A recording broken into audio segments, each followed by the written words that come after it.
제가 그 집 식탁에서 식초병을 치우던 순간 저를 비웃던 그녀의 얼굴이 새하얗게 질렸습니다.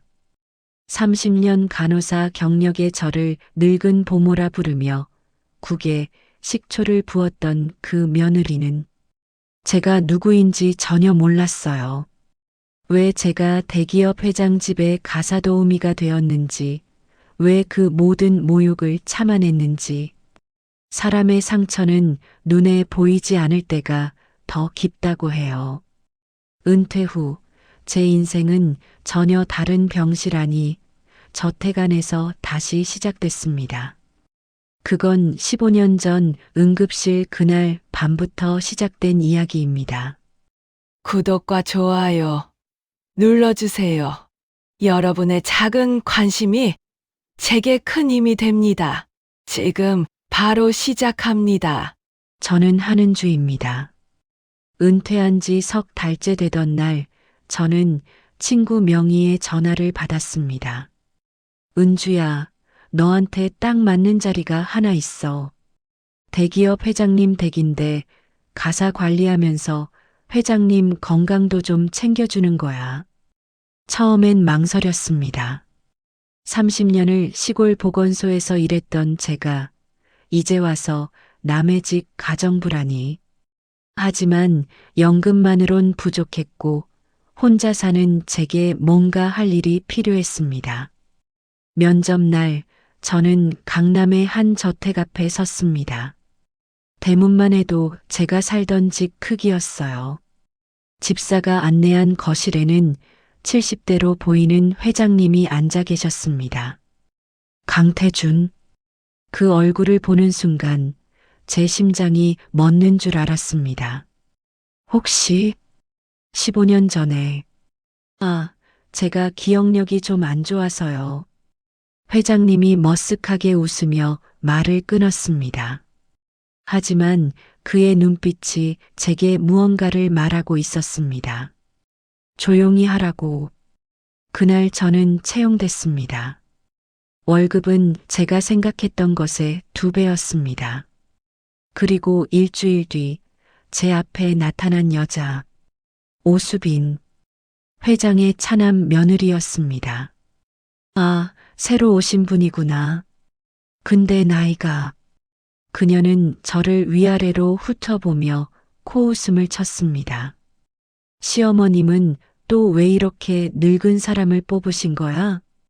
그날부터 지옥이 시작됐습니다. 수빈은 제가 정리해 놓은 것들을 일부러 흐트러뜨렸고 손님들 앞에서 절 부르며 이것 좀 치워라고 명령했습니다. 하지만 제가 가장 견디기 힘들었던 건 그녀가 식탁에서 보인 행동이었습니다. 어느 날 저녁 온 가족이 모인 자리에서 제가 끓인 미역국을 내왔습니다. 수빈이 한 숟가락 떠먹더니 인상을 찌푸렸습니다. 이게 무슨 맛이에요? 한 선생님 요리는 못하시나 봐요. 그리고는 식초병을 집어들더니 제 국그릇에 찰랑찰랑 부었습니다. 식탁의 모든 사람이 숨을 죽였습니다. 저는 그 국을 한 방울도 남기지 않고 다 마셨습니다. 신맛이 목을 타고 내려가며 눈물이 났지만 저는 미소 지었습니다. 아직은 아니야. 아직은 참아야 해. 그날 밤 회장님이 제 방으로 오셨습니다. 한 선생님 미안합니다. 제가 괜찮습니다. 제가 여기 온 이유를 아시잖아요. 저는 15년 전 그날 밤의 약속을 떠올렸습니다. 피투성이로 응급실에 실려온 그분이 제 손을 잡고 했던 말. 언젠가 꼭 은혜를 갚겠습니다. 제가 강태준 회장을 처음 만난 건 2010년 봄이었습니다. 그날 밤 보건소 응급실은 유난히 조용했습니다. 시골이라 밤에는 환자가 거의 없었죠. 자정쯤 급하게 차 한 대가 들이닥쳤습니다. 사람 살려요. 제발. 운전사가 한 남자를 부축해서 들어왔습니다. 피가 너무 많이 흘러서 바닥이 미끄러울 정도였습니다. 복부에 깊은 자상, 당직 의사는 휴가 중이었고 저와 조무사 한 명뿐이었습니다. 큰 병원으로 가야 해요. 여기선 안 돼요. 조무사가 다급하게 말했습니다. 하지만 가장 가까운 종합병원까지는 차로 40분. 출혈 상태로 봐서는 10분도 버티기 힘들 것 같았습니다. 저는 결단을 내렸습니다. 내가 한다. 수혈 준비해. 간호사가 수술을 한다는 건 불법입니다. 하지만 사람이 죽어가는데 법이 먼저일 순 없었습니다. 이 시간 30분간의 사투 끝에 저는 그를 살렸습니다. 의식을 되찾은 그가 제 손을 잡았습니다. 이름이 뭡니까? 한은주입니다. 한은주. 그는 제 이름을 되뇌더니 눈물을 흘렸습니다. 전 강태준입니다. 이 은혜를 평생 잊지 않겠습니다. 제가 가진 걸 다 드려도 모자랍니다. 환자를 살리는 게 제 일인걸요. 당연한 거예요. 하지만 그는 고집스러웠습니다. 퇴원하기 전 그는 제게 명함과 함께 통장 하나를 건넸습니다. 제발 받아주십시오. 그리고 언젠가 제가 부르면 꼭 와주십시오. 약속해 주십시오. 통장엔 5천만 원이 들어 있었습니다. 저는 받지 않으려 했지만 그의 간절한 눈빛을 외면할 수 없었습니다. 그리고 15년이 흘렀습니다. 명의를 통해 연락이 왔을 때 저는 알았습니다. 약속을 지키겠다고 하던 말. 하지만 왜 가사도우미로 오라고 했는지, 왜 자신을 모르는 척 하라는 건지 저는 이해할 수 없었습니다. 그러던 어느 날 회장님이 제게 서류 봉투 하나를 건넸습니다. 한 선생님, 이걸 보관해 주십시오. 아무도 모르게. 봉투 안에는 은행 서류가 있었습니다. 회사 비상금 계좌, 그리고 그 계좌의 공동 명의자에 제 이름이 적혀 있었습니다. 금액을 보고 저는 숨이 멎었습니다. 200억. 회장님, 이건 제 가족들은 제가 얼마나 가졌는지 모릅니다. 특히 수빈이는 그는 씁쓸하게 웃었습니다. 그 아이가 제 아들과 결혼한 건 돈 때문입니다. 하지만 진짜 돈이 어디 있는지는 모르죠. 제가 쓰러지면 선생님께서 결정해 주십시오. 누가 이 돈을 받을 자격이 있는지. 그제야 이해했습니다. 이건 시험이었습니다. 그리고 저는 심판자였습니다. 수빈의 괴롭힘은 날이 갈수록 심해졌습니다. 그녀는 제가 접시를 나르면 일부러 발을 내밀어 넘어뜨리려 했고, 제가 청소한 방을 제대로 안 했다며 다시 하라고 했습니다. 한 선생님, 이건 뭐예요? 먼지가 그대로잖아요. 그녀가 손가락으로 선반을 문지르더니 제 얼굴 앞에 들이댔습니다. 먼지는 없었습니다. 하지만 저는 고개를 숙였습니다. 죄송합니다. 다시 하겠습니다. 큰 며느리인 윤지혜는 달랐습니다. 그녀는 조용했고 수빈이 저를 괴롭힐 때마다 불편한 표정을 지었습니다. 한 번은 제게 조용히 말했습니다. 한 선생님, 참지만 마세요. 시어머님께 말씀드리면 괜찮습니다. 제가 할 수 있어요. 하지만 정말 견디기 힘든 날들이 있었습니다. 어느 날 저녁 회장님의 칠순 잔치가 있었습니다. 수많은 손님이 왔고 저는 주방에서 음식을 나르고 있었습니다. 수빈이 친구들과 술을 마시며 큰 소리로 떠들었습니다. 우리 집 가정부 있잖아. 나이가 60 가까이 됐대. 근데 동작이 느려서 진짜 요즘 젊은 사람 구하기 힘드나 봐. 친구들이 킥킥 웃었습니다. 저는 그 옆을 지나가며 쟁반을 들고 있었습니다. 수빈이 일부러인 듯 팔을 휘둘렀고 제 쟁반이 기울었습니다. 와인 잔이 그녀의 흰색 드레스에 쏟아졌습니다. 아, 뭐 하는 거예요? 수빈이 비명을 질렀습니다. 죄송합니다. 제가 조심하지 못했습니다. 저는 즉시 무릎을 꿇고 냅킨으로 그녀의 드레스를 닦았습니다. 이 드레스 얼마짜리인 줄 알아? 당신 월급으로 평생 벌어도 못 사. 그녀가 제 손을 쳐냈습니다. 그때 회장님이 오셨습니다. 무슨 일이냐? 아버님, 이 사람이 제 드레스를. 수빈이 눈물까지 글썽이며 말했습니다. 회장님은 저를 보셨고 저는 고개를 숙였습니다. 그분의 눈빛이 제게 조금만 더라고 말하고 있었습니다. 한 선생님, 수빈이 드레스 값은 월급에서 빼겠네. 회장님이 차갑게 말씀하셨습니다. 제 눈에서 뜨거운 것이 흘러내렸습니다. 하지만 저는 고개를 들지 않았습니다. 네, 회장님. 그날 밤 제 방에 누군가 들어왔습니다. 지혜였습니다. 그녀는 봉투를 제 손에 쥐어줬습니다. 드레스 값이요. 제가 대신 드릴게요. 한 선생님은 잘못이 없어요. 제가 다 봤어요. 왜 그러세요? 한 선생님. 아버님께서 선생님을 특별하게 대하시는 이유가 있죠? 저는 알고 있어요. 그리고 수빈이가 언젠간 대가를 치를 거라는 것도 그녀는 알고 있었습니다. 어쩌면 가족 중에서 유일하게 진실에 가까이 있는 사람은 지혜였을지도 모릅니다. 석 달째 집안 분위기가 이상해지기 시작했습니다. 회장님의 건강이 급격히 나빠지신 거죠. 어느 날 아침 제가 회장님 방에 차를 갖다 드렸을 때 그분이 책상에 엎드려 계셨습니다. 회장님, 저는 급히 달려가 맥박을 확인했습니다. 약하지만 뛰고 있었습니다. 부정맥.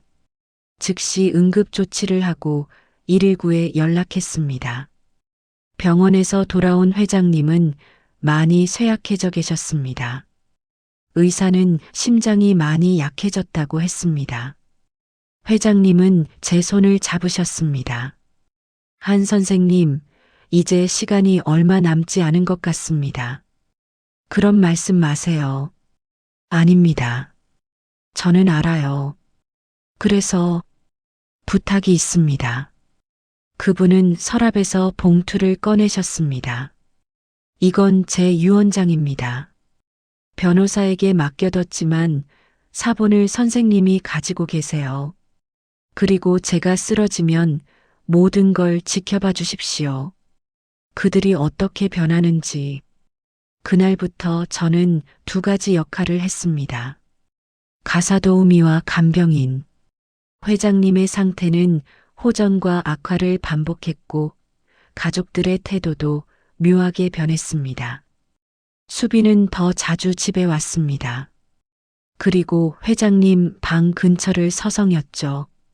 한 번은 제가 회장님 방에서 나올 때 그녀가 문 앞에 서 있었습니다.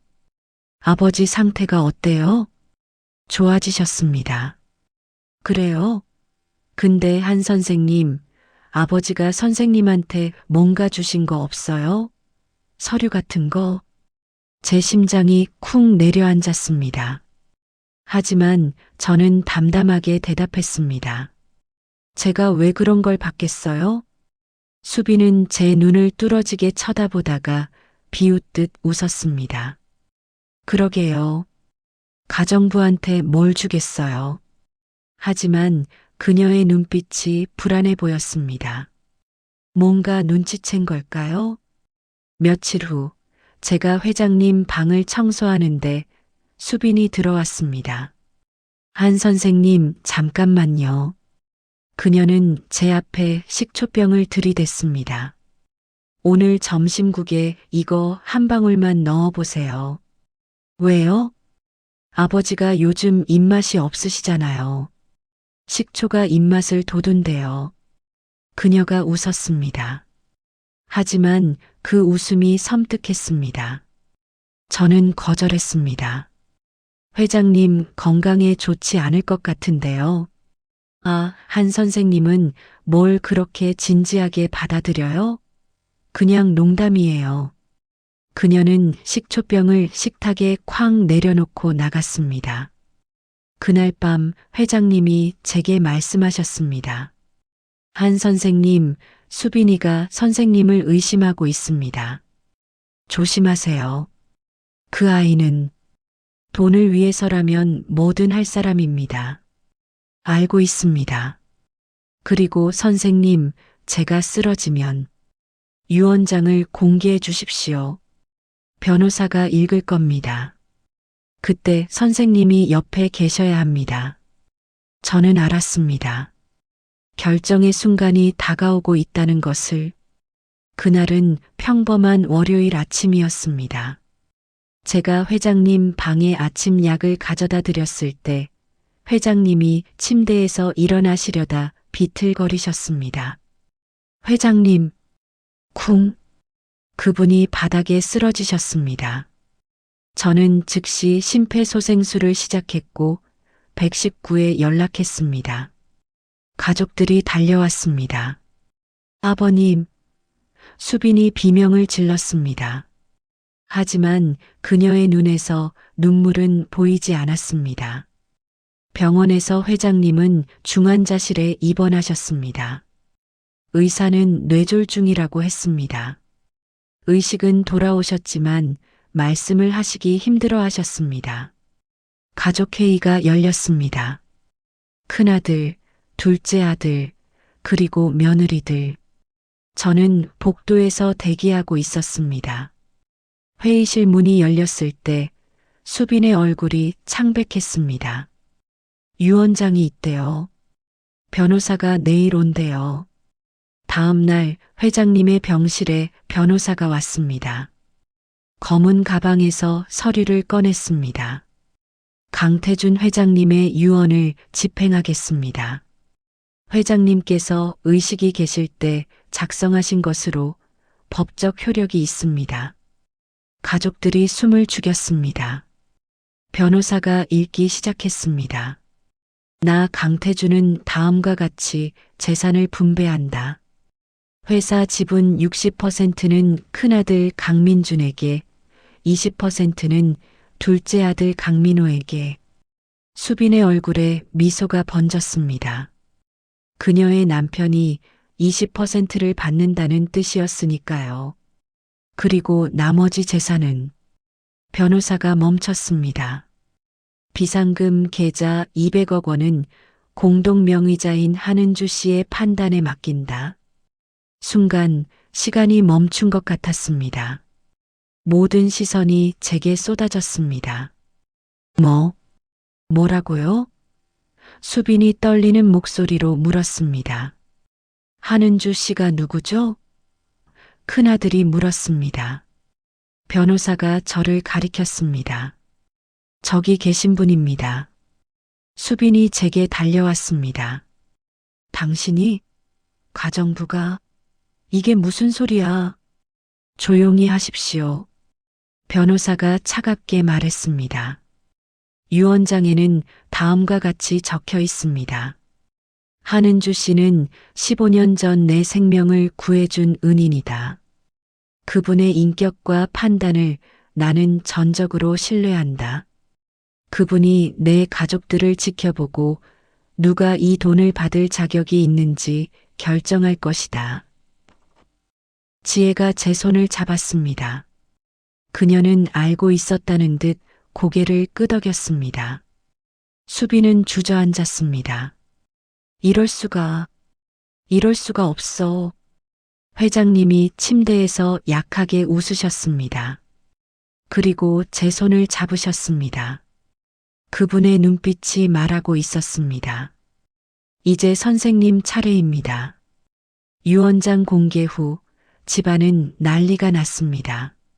수빈은 변호사에게 유언장 무효 소송을 제기하겠다고 협박했지만 변호사는 단호했습니다. 회장님은 정신이 온전한 상태에서 작성하셨습니다.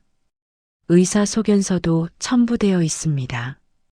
그리고 한은주 씨는 이미 3개월 전부터 공동 명의자였습니다. 수빈이 제게 달려들었습니다. 당신 아버지를 꼬신 거지? 늙은이 꼬시는 거 참 쉽죠? 찰싹. 지혜가 수빈의 뺨을 때렸습니다. 모두가 놀라 그녀를 쳐다봤습니다.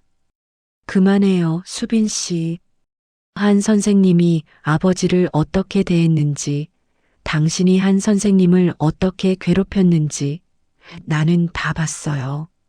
지혜의 목소리가 떨렸습니다. 형님이 뭘 안다고. 알아요.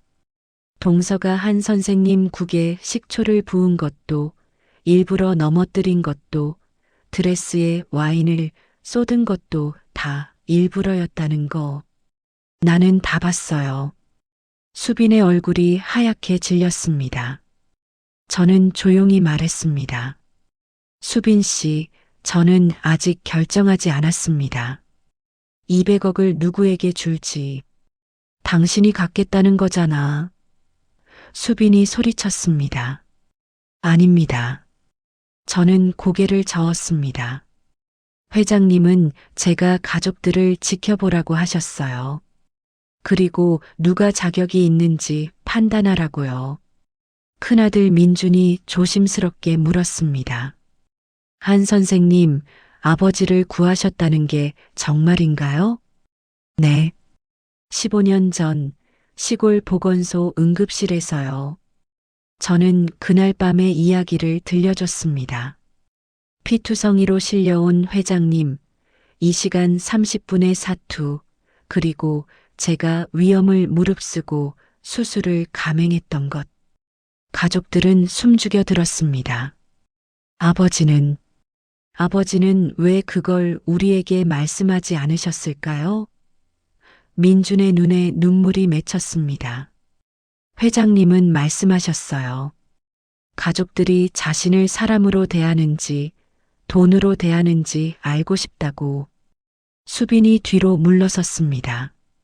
그녀의 얼굴이 온통 경련하고 있었습니다. 그래서 저를 가사도우미로 부르신 거예요. 가장 낮은 자리에서 가족들이 어떻게 행동하는지 보라고. 특히 저는 수빈을 쳐다봤습니다. 특히 돈을 위해 결혼한 사람이 어떤 사람인지. 나는 수빈이 말을 더듬었습니다. 당신은 매일 저를 무시하고 모욕했어요. 사람을 사람으로 보지 않았죠. 그게 당신의 본 모습이에요. 회장님은 그걸 보고 싶으셨던 거예요. 저는 가방에서 노트를 꺼냈습니다. 지난 3개월간 제가 기록한 일기였습니다. 수빈이 저에게 한 모든 것, 가족들의 행동, 회장님과의 대화들, 모두 적혀 있었습니다. 회장님은 제게 모든 걸 기록하라고 하셨어요. 그래서 결정할 때 감정이 아닌 사실에 근거하라고. 민호가 고개를 떨어뜨렸습니다. 저는 한 번도 한 선생님께 관심을 가진 적이 없었네요. 당신은 무관심했을 뿐이에요. 하지만 악의는 없었죠. 저는 노트를 넘겼습니다. 하지만 수빈 씨, 당신은 달랐어요. 당신은 제가 고통받는 걸 즐겼어요. 수빈이 무릎을 꿇었습니다. 제발 용서해 주세요. 제가 미쳤었어요. 일어나세요. 제가 차갑게 말했습니다. 용서는 제가 할 수 있어요. 하지만 회장님의 돈을 받을 자격, 그건 다른 문제예요. 지혜가 제 손을 잡았습니다. 한 선생님, 결정하신 거예요? 아직이요. 하지만 일주일 드리겠어요. 일주일 동안 당신들이 어떤 사람인지 진짜 모습을 보여주세요. 그때 결정하겠습니다. 일주일은 기묘한 시간이었습니다. 수빈은 완전히 달라졌습니다. 아니, 달라진 척 했습니다. 그녀는 제게 매일 커피를 가져다 주고 일을 도와주려 했습니다. 한 선생님, 이거 제가 할게요. 선생님은 좀 쉬세요. 하지만 그녀의 눈빛은 거짓말을 하고 있었습니다. 두려움과 절박함만 보였을 뿐 진심은 없었습니다. 민호는 저와 진지한 대화를 나눴습니다. 한 선생님, 저는 솔직히 말씀드리겠습니다. 저는 돈이 필요해요. 사업이 어려워서. 하지만 그게 선생님을 존중하지 않은 이유는 될 수 없죠. 죄송합니다.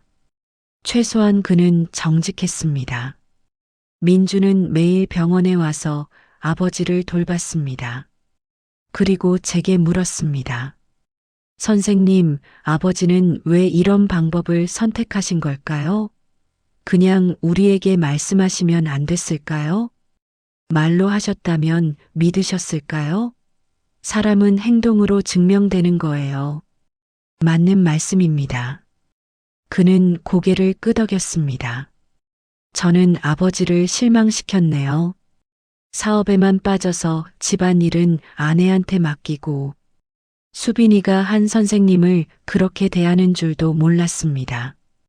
지혜는 제일 솔직했습니다.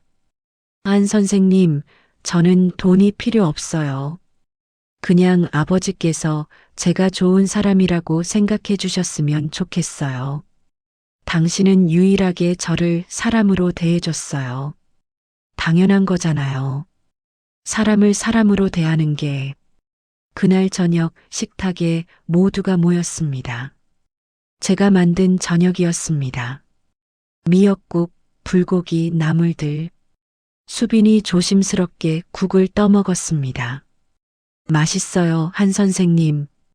그녀가 억지로 웃었습니다. 그때 저는 식초병을 집어들었습니다. 수빈의 얼굴이 굳었습니다. 저는 천천히 제 국그릇에 식초를 한 방울 떨어뜨렸습니다. 한 선생님, 왜? 지혜가 놀라서 물었습니다. 한번 맛보고 싶었어요. 수빈 씨가 제게 먹인 그 맛을요. 저는 국을 한 숟가락 떠먹었습니다.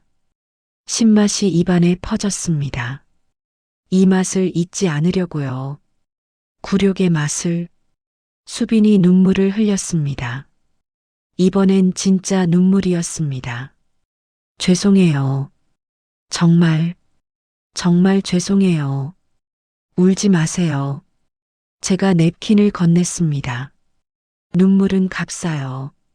진짜 중요한 건 변하는 거예요. 일주일의 마지막 날 회장님의 상태가 조금 좋아지셨습니다. 그분이 제 손을 잡고 물으셨습니다. 결정하셨습니까? 네, 회장님. 누구입니까? 말씀드리기 전에 한 가지만 물어보겠습니다. 회장님은 정말 제가 결정하길 원하세요? 아니면 이미 답을 정해 놓으신 건가요? 회장님이 빙그레 웃으셨습니다. 역시 똑똑하시군요. 저는 이미 답을 알고 있었습니다. 하지만 그들이 스스로 깨닫게 하고 싶었습니다. 선생님은 그 거울 역할을 해주신 거죠.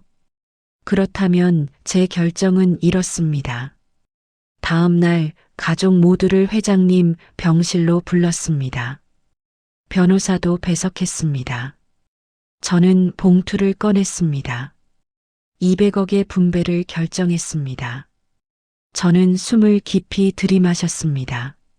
첫째, 민준 씨에게 50억. 당신은 아버지를 진심으로 걱정했고 자신의 잘못을 인정했습니다. 민준이 고개를 숙였습니다. 감사합니다. 둘째, 지혜 씨에게 50억. 당신은 유일하게 사람을 사람으로 대했습니다. 그리고 옳지 않은 일에 맞섰습니다. 지혜가 눈물을 흘렸습니다. 저는 당연한 일을 했을 뿐인데 그 당연한 일을 못하는 사람이 많아요. 저는 미소 지었습니다. 셋째, 민호 씨에게 30억. 당신은 무관심했지만 악의는 없었습니다. 그리고 정직했습니다. 감사합니다, 선생님. 민호가 깊이 고개를 숙였습니다. 그리고 저는 수빈을 쳐다봤습니다. 그녀의 얼굴이 창백했습니다. 수빈 씨에게는 10억을 드립니다. 뭐? 10억? 그녀가 믿을 수 없다는 표정을 지었습니다. 네. 당신도 회장님의 며느리니까요. 하지만 나머지 동가는 조건이 다릅니다. 저는 서류를 건넸습니다. 이 돈은 신탁으로 묶여 있습니다. 당신은 매달 일정 금액만 받을 수 있어요. 그리고 이 돈으로 봉사활동을 해야 합니다. 가난한 사람들을 돕는 일을요. 왜 저한테만 조건을 다는 거예요? 당신이 배워야 하니까요. 사람을 어떻게 대하는지. 저는 그녀의 눈을 똑바로 쳐다봤습니다. 10년간 봉사하세요. 낮은 사람들을 만나고 그들의 손을 잡아주세요. 그때쯤이면 당신도 알게 될 거예요. 사람의 가치는 돈이 아니라는 걸. 수빈이 울음을 터뜨렸습니다. 이번엔 진짜였습니다. 분노도 아니고 절망도 아닌 부끄러움의 눈물. 그리고 마지막 60억. 모두가 숨을 죽였습니다. 회장님, 이 돈은 재단을 만드는 데 쓰겠습니다. 시골 의료봉사 재단이요. 가난해서 치료받지 못하는 사람들을 위한. 회장님이 제 손을 꽉 잡으셨습니다. 그분의 눈에서 눈물이 흘러내렸습니다. 고맙습니다. 정말 고맙습니다. 아닙니다. 이건 회장님 돈이에요. 제가 할 수 있는 건 제대로 쓰이게 하는 것뿐이에요. 변호사가 서류를 정리하며 말했습니다. 그럼 한은주 씨는 한 푼도 안 가져가신다는 건가요? 제겐 충분한 게 있어요. 저는 제 가슴을 가리켰습니다. 존엄이요. 그리고 30년간 쌓아온 경험이요. 그걸로 충분합니다. 그날 저녁 마지막으로 그 집 식탁에 앉았습니다. 제가 만든 저녁이었습니다. 미역국, 불고기, 나물들, 그리고 식탁 한가운데 있던 식초병. 저는 일어나서 그 병을 집어들었습니다. 그리고 쓰레기통에 버렸습니다. 이제 이건 필요 없어요. 수빈이 제 손을 잡았습니다. 한 선생님, 저 정말 변할게요.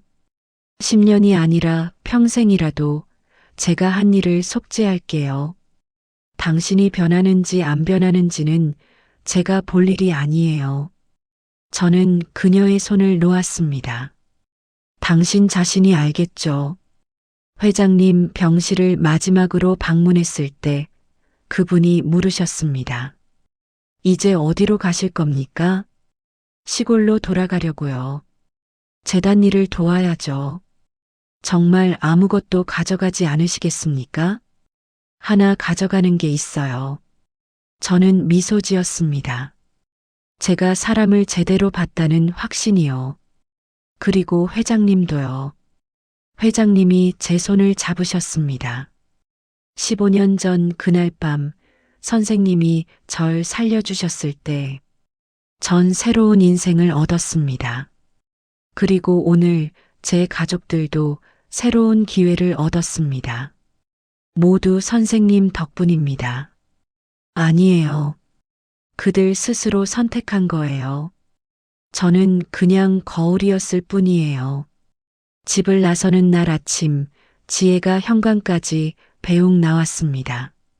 한 선생님, 또 뵐 수 있겠죠? 물론이죠. 재단 일도 도와주셔야 하는 걸요. 꼭 그럴게요. 그녀가 저를 꼭 안았습니다. 버스 정류장으로 걸어가는데 뒤에서 누군가 뛰어왔습니다. 수빈이었습니다. 숨을 헐떡이며 제 앞에 섰습니다. 한 선생님, 이거. 그녀가 작은 상자를 내밀었습니다. 제가 제일 아끼던 목걸이예요. 시어머니한테 받은 건데. 받아주세요. 왜요? 용서해달라는 게 아니에요. 그냥 제가 변하고 있다는 걸 언젠가 증명하고 싶어서요. 그때 이걸 돌려받으러 갈게요. 제가 정말 달라졌을 때 저는 그 상자를 받았습니다. 기다릴게요. 버스에 올라 창밖을 보니 그들이 손을 흔들고 있었습니다. 수빈, 지혜, 민준, 민호. 3달 전만 해도 저를 늙은 보모라고 부르던 사람들. 버스가 출발했습니다. 저는 가방에서 작은 병 하나를 꺼냈습니다. 식초병, 쓰레기통에 버렸던 그 병이 아니라 새로 산 병이었습니다. 비어있는 이 병을 책상에 놓아둘 겁니다. 매일 이걸 보며 기억할 거예요. 굴욕의 맛을, 그리고 그 굴욕을 견딘 제 자신을. 인간의 존엄은 어떤 상황에서도 지켜질 수 있다는 것을. 식초는 시간이 지나면 발효되어 깊은 맛을 냅니다. 사람도 그래요. 고통의 시간을 견디면 더 깊은 사람이 됩니다. 버스는 시골로 향했습니다. 제가 30년을 일했던 그곳으로. 이제 그곳에서 새로운 일을 시작할 겁니다. 회장님의 돈으로 만든 재단으로 더 많은 사람을 살릴 겁니다. 복수는 끝났습니다. 아니, 복수가 아니었습니다. 이건 회복이었습니다. 인간성의 회복. 그들의, 그리고 제 자신의. 식초병을 가방에 넣으며 저는 미소 지었습니다. 앞으로 누군가 저를 무시하거든 이 병을 꺼내 보일 겁니다. 그리고 말하겠죠. 신맛을 두려워하지 마세요. 그게 당신을 더 강하게 만들 테니까요.